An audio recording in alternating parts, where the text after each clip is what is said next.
Hey guys, কেমন আছো তোমরা সবাই? আমি তো বেশ ভালো আছি। সকালবেলা উঠে নিজের পড়াশোনাগুলো তাড়াতাড়ি করে কমপ্লিট করে সোজা চলে এলাম কিচেনের লাঞ্চ বানাতে।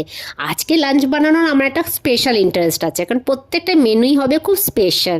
প্রথমে আমি এখানে আলু পেঁয়াজ কেটে নিচ্ছি, আর মোরলা মাছ দিয়ে আজকে আলু পেঁয়াজ দিয়ে ঝাল ঝাল চচ্চড়ি বানাবো বলে। তোমরা ভাবছো এটা কিসের স্পেশাল, কিন্তু বিশ্বাস করো, যবে থেকে দিল্লি এসছি না, চিকেন মাটনের থেকে মাছের প্রতি বেশি ভালোবাসা জেগে উঠেছে। তো এখানে আমার মোরলা মাছ রেডি, আর বাড়িতে ছিল ইলিশ মাছ।